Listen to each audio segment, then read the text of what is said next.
What, do you guys like it or not? Be an option. Web browser could be an option. Well, the challenge will be as different caregivers and providers come into a home, y'all might not pick the same thing if it's an option. Clear both, actually. It should automatically remember some functions on it. It should just clear It does clear the individual information and the password. But it should exclude or just clear the ID and Well, the that's what I'm username. asking. Would you Yeah. prefer to have to enter the Because company, the agency ID? Yeah, but there's multiple people going in, and we've had that. We've had that example where somebody went in and the other company had the ID up there, they put their password in, but it was still not letting them in. So I think by clearing both, just like a regular computer, if she was to go onto my computer, everything's cleared for her to get onto my computer as a new user. I mean, because honestly, it saves it as a convenience to you, and if it's causing more problems than it's avoiding, it's not a great idea. I mean, just a comment, I think a lot of these problems would be resolved if Sandata would set the devices to not lock people out after one failed attempt. I mean, all of our other systems, cell phones, well, at times it's 3, but it can do it after 1 or 2. It's very random. It's very random. Do it after 3. And that's actually a security requirement that comes from Department of Administrative Services. It's a statewide kind of requirement for this kind of system. So we have to have the lockout after 3.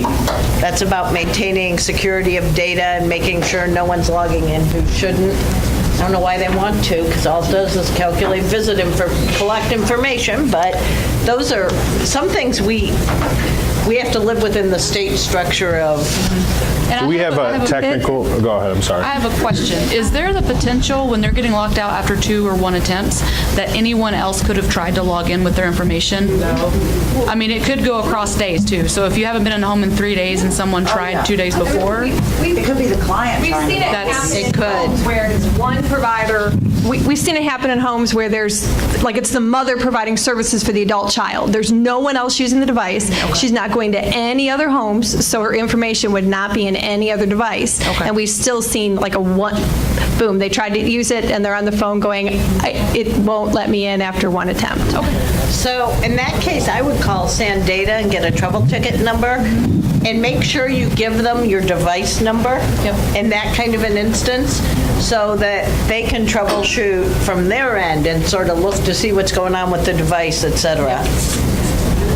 Okay, one of the things, I just wanted to jump in, this is really quick, in terms of password resets, and I learned this 2 weeks ago, kind of by accident, had a password reset, and the person tried to do it, and it wouldn't reset, and I learned that they expire in 24 hours. Yes. So, did not know that, and that's a problem for us, frankly, because some caregivers are serving maybe once, on the weekend, and they're not back into the device again until the weekend to even reset their password. So, that was problematic, but we just kind of learned that. We did not know that.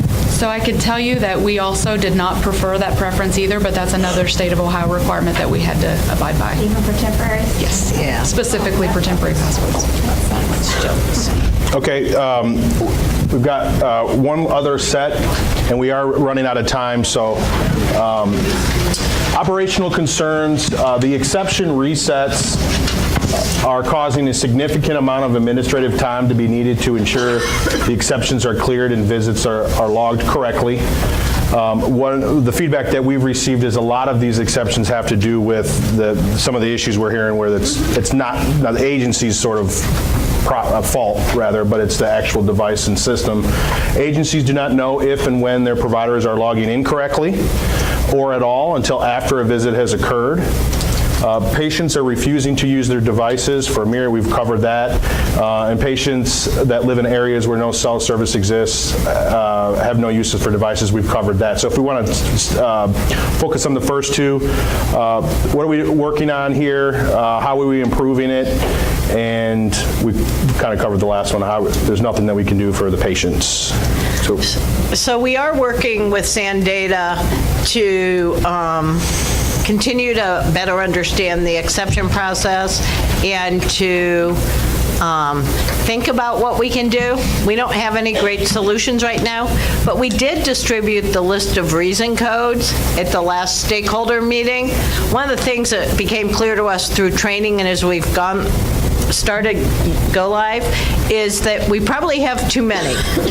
And so we're asking for really specific feedback about what codes could be eliminated, what codes could be combined. We have a character limit in the description, but trying to simplify that list. And if there's something you think is just missing that we should have on the list, you can give that to Joe and he can bring it to the meeting. And I will do that. But we passed it out at the meeting we had last week. The March meeting is on March 21st, and one of the things we're going to do is talk about those reason codes and try to collect some feedback. As we go into phase 2, it's a great opportunity to improve that list and make it more user-friendly and functional for you, and to try to find that balance between collecting all the information we might wish we had and what's really workable and practical. So we're looking forward to that feedback. That will at least maybe simplify the clearing of exceptions if the reason code list becomes something that's more user-friendly. And we will keep talking to Sand Data. I know they talked to us last Friday about some ideas that we have to think about from a program and policy perspective, but we've heard you. It just is something that may take us a little bit of time to work through all the implications of any changes. All right, operational questions. I don't know if this is really operational, but during this time, this 6-7 month period of time that we have, are you guys looking at the information that's being submitted to you via all this electronic information and feeding back to the agencies or the individuals what things that would have been an exception that wouldn't have gotten processed by the way that we've submitted it to you? So if you all go back to when we were here before, or maybe just before we were here before, we were originally going to match on times, and we added times to the claims.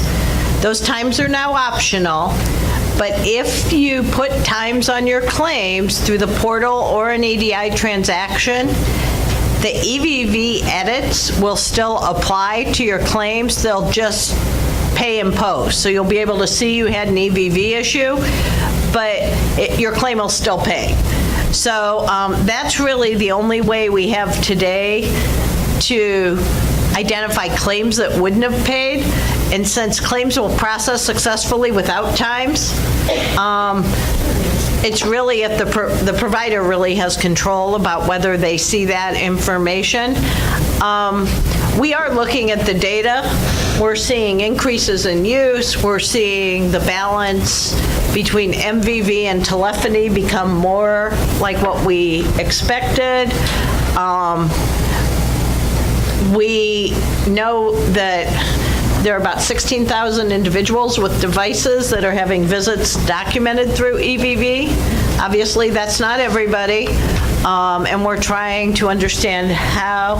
And I think one of the things on our list, maybe for March, is to figure out if there are providers who haven't documented any visits in MVV and do some kind of outreach in March or April to kind of remind them in July they're going to have a problem. Yeah, if we try could- to do that work ahead. I apologize. If we had some mechanism to be able to provide data reports, at least to our members, that would be a tremendous help for them as they're working through sort of some of these issues to know where they're at. Because I think that one of the feedback I've heard as I speak with people is that we don't know, if billing goes goes live tomorrow, we don't know where we're at compared to the rest of the state.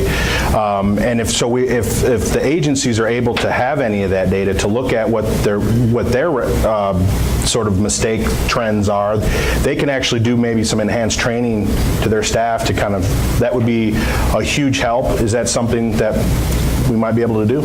It's actually a report in the aggregator. You can pull it up by all exception types. So that way, and I think it might be in your date range, I'd have to have it in front of me to see, but that's something that agencies and providers should already have access to. Okay. Because I know when I'm going in to start looking at the data to see what it looks like, I can pull up by all exceptions. Not all visits, but all exceptions. So the primary thing to get a claim to pay come July will be to make sure all the exceptions are cleared and to make sure that the units on the claim are the same, that you're billing are the same as the units that the EVV system should calculate. And it should be, because it's the same way you've been calculating units all along. But those are really the only things that would keep a claim from paying, or if the visit's just not there.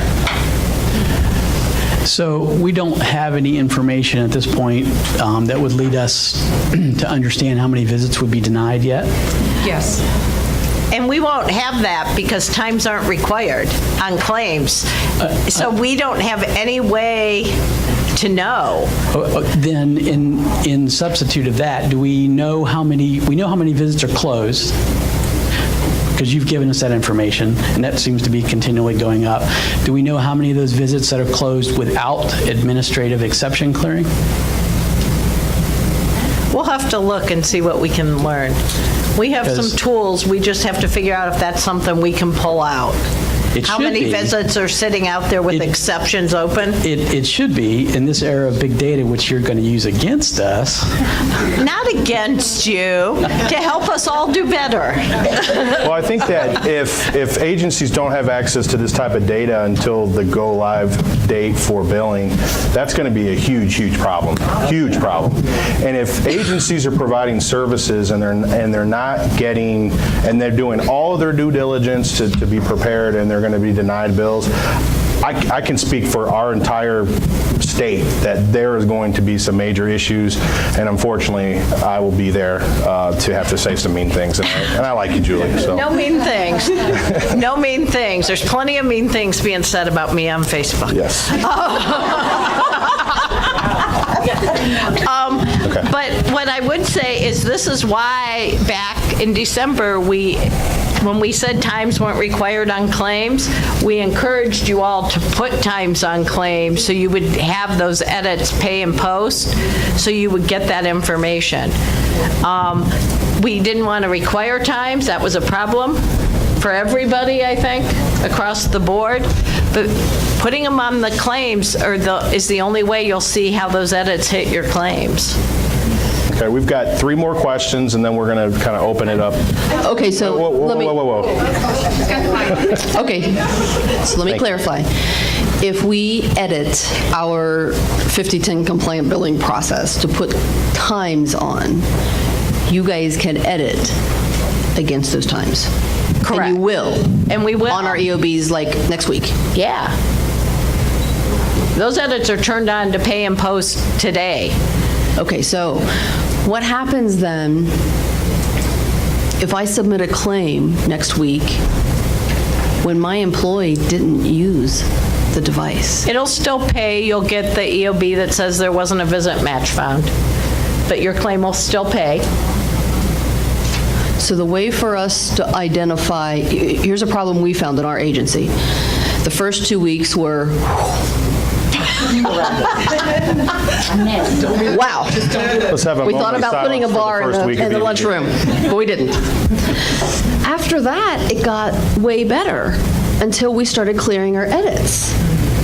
And then we found out that after week 2, some of our employees realized if I don't use that device, I still get paid. So I'm not calling and telling them I got problems with it. I'm locked out still. I guess I'm locked out.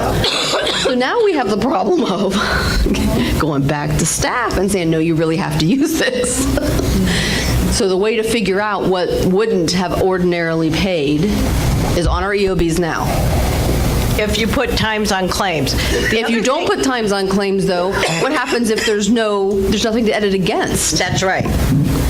Now, what you could do, No, that's not the question. The question is, we never used the device in the home on Tuesday last week, and I billed for it. So there's nothing in the aggregator. no, So I won't know, I don't have a way of knowing that. because it's the time on the claim that triggers the send to EVV. The pay and post. That triggers the ask of the EVV system. So we don't have a way of knowing what staff didn't do what, except line by line going through it at this moment. No, and I wouldn't advocate for going through line by line, but I would advocate for spot checking. That, just to make sure, because that is a staff training and staff management issue, frankly.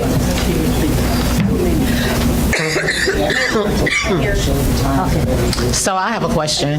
The problem that we're having up under the visit maintenance in the report is where you have the employee's name and you have the client's name. We're getting information from other agencies. It's not even our agency's information, and we're not cross-referenced in no kind of way. The client is not a client that we're associated with. The employee is not an employee that we're associated with. But we get all the clock in and clock out information. Can you please send that to the EVV mailbox? I've called them. They had me give them a whole list. I had like 30 entries like that. But that- They had me give them the phone number, everything, all the information they told When me. did you run your report? When was this? This happens every day. Okay. So- We need you to send it to the EVV mailbox at ODM. Yeah. Okay. Yeah. And that's a problem. We didn't know that happened to anybody anymore. Okay. I hate to do this, but this is going to be the last question because we still want some time for networking and visit with the sponsors. And of course, if you have more questions, you can use that time to ask. My question is there going to be a fix for when you have to manually enter the visits? So we got bogged down, just like everybody else in the beginning, with manually entering a lot of the stuff. And we still have some that we're going to end up having to manually enter. So if I enter something from Monday, I have to go back in, I enter the time in, I have to go all the way back in, hunt for that visit in the exceptions report to enter the timeout. Why in this day and age, with technology as good as it is, we can't enter the time in, the timeout, the service code, everything all at once? You're saying it's not hitting our bottom line, but it is. No, I don't saying it's no disagree cost. with you. Yeah, we provided it at no cost. Which We're is careful. great. Great talk. Which is something. You're right. It's, I mean, we could have said buy one. that's true. I would have rather bought a system than to deal with some of the crap that we've had to deal with. And that's how frustrated I am. No, and I appreciate that. And in that particular instance, I agree, quite frankly. That's just not how Sandata's system works. And what we have is not a custom system. It is, we bought a service from a vendor. That's actually the model that CMS encourages. They don't want us to build custom systems. They want us to buy or use sort of an off-the-shelf model. And I agree with you. When we did user acceptance testing, I asked that question. And it's just a really major change to their system to do it. I think we'll talk about it again if we do a phase 3 for enhancements. But unfortunately, it's not something we can change today. You Okay. can search, though, by individual and date to try to make it easier to find it. And if we have those computer labs, we'll be happy to show you how to do that. Well, thank you guys for being here today. And we still have more time, so please talk amongst yourselves, kind of share best practices. There's refreshments in the other room. Please visit the vendors, and of course, if you have any more questions. But thank you very much. You weren't getting to leave, you know that. I want to find that lady who said she's seen information. Yeah.